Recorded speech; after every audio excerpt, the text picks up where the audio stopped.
Mission জাপানের সম্মানিত সহসভাপতি, কেন্দ্রীয় সহসভাপতি মাজেদুল ইসলাম ভাই, আমি বিনীতভাবে অনুরোধ করছি আমাদের আজকের প্রোগ্রামের প্রধান অতিথিকে তার মূল্যবান বক্তব্য প্রদান করার জন্য।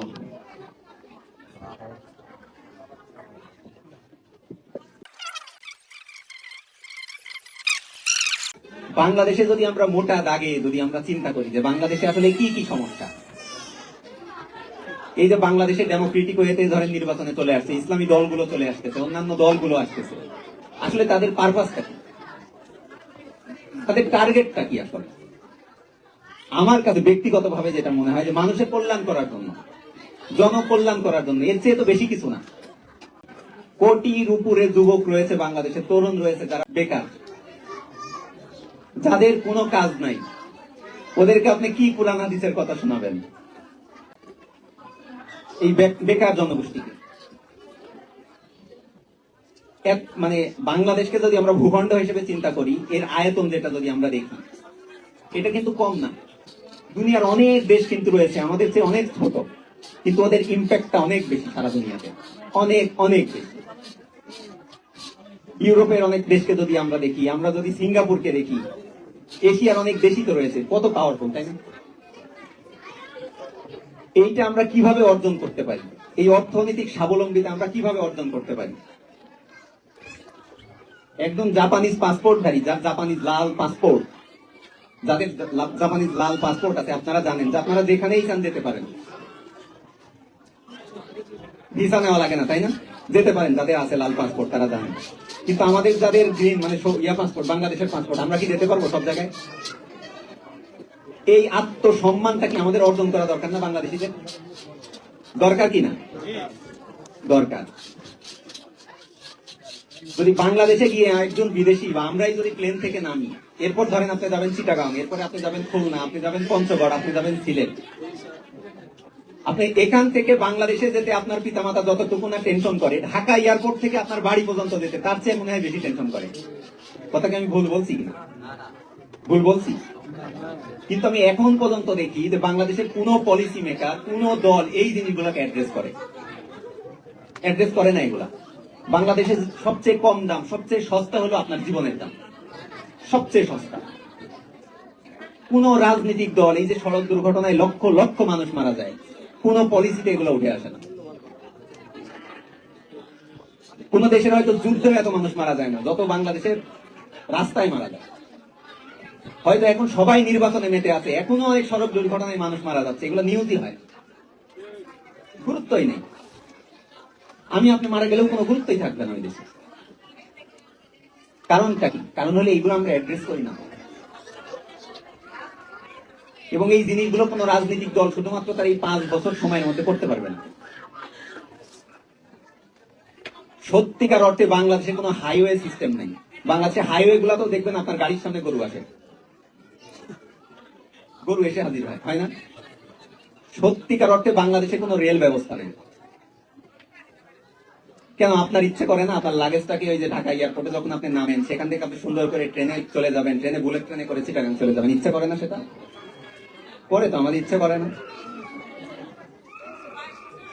এরপরে দেখেন যে ছোটবেলায়, মানে এটা অনেক বড় কষ্টের, আমি যখন অনেক ছোট আমি দেখেছি আমাদের গ্রামের এই যে নৌকা দিয়ে মানুষ বরযাত্রী, বিয়ের বরযাত্রী যেত। এই অভিজ্ঞতা আপনাদের আছে কিনা কারো?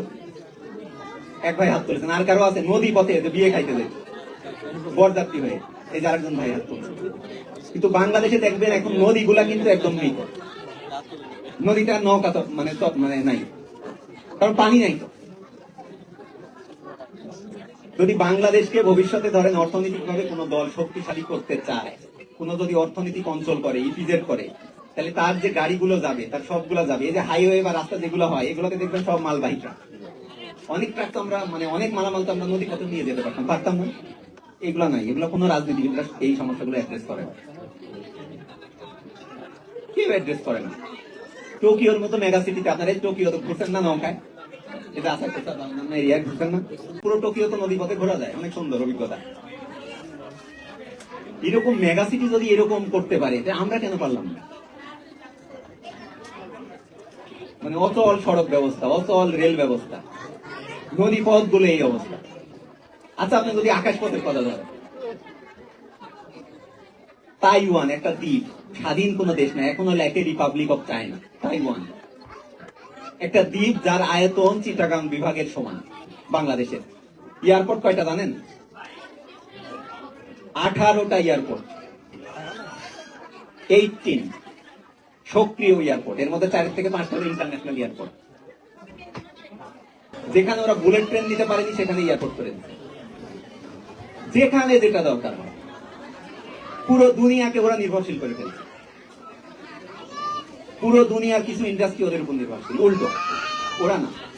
এই যাতায়াত ব্যবস্থা, এই নিরাপত্তা, মানে মানুষের জীবনের নিরাপত্তা, এই সিকিউরিটি গুলো যদি আমরা এনশিওর করতে পারি, দেখবেন যে সারা দুনিয়ার মানুষ আমাদের দেশমুখী হবে।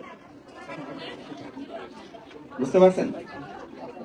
আজকে আমরা জাপানের এই দেশে আছি, হয়তো আপনারা একটা ভালো জব করেন, আর একজন ভাই অনেক টাকা আলা পয়সা আলা, কিন্তু ভাই দিন শেষে তো গাই দিন। আপনি যতই আপনি অকুমানের মালিক হন, আপনি গাই দিন, এইটা আপনি সরাইতে পারবেন। এর সরানোর একটি উপায় আছে, সেটা হলো একদম সবাইকে এটা সিদ্ধান্ত নেওয়া যে আমরা আমাদের এই সম্মানটা আমাদেরকে বাড়াইতে হবে আমাদের দেশ দিয়ে, আমাদের দেশ দিয়ে। আমরা যেন এদেরকে রেফার করতে পারি, যাও একটু ঘুরে আসো, বাংলাদেশের অমুক জায়গা খুব ভালো, বাংলাদেশের অমুক জেলায় যাও, অমুক বিভাগে যাও, সেখানে যাও, ওটা খুবই ভালো, ওটা খুব ভালো টুরিস্ট স্পট। এই সম্মান বাড়ানোর এই একটাই রাস্তা আছে, সেটা হলো আমাদের দেশের সম্মানটাকে একটু বাড়ানো। আর এই সম্মানটা আমি একা বাড়াইতে পারবো না, আপনি একাও পারবেন না, এটা সবার সহযোগিতা লাগবে। আর এটা জেনারেশন বাই জেনারেশনের কাজ, এটা একদিনে এটা সম্ভব না। এটা কোন সরকারের পক্ষেই সম্ভব না যে 5 বছরের মধ্যে এইটা করে ফেলবে। আমি আসলে আমার এটা মাথায় ধরে না যে 5 বছরের মধ্যে বাংলাদেশের সকল সড়ককে সে কানেক্ট করে ফেলবে, ধরেন মহাসড়ক গুলাকে এরকম উপর দিয়ে করে ফেলবে।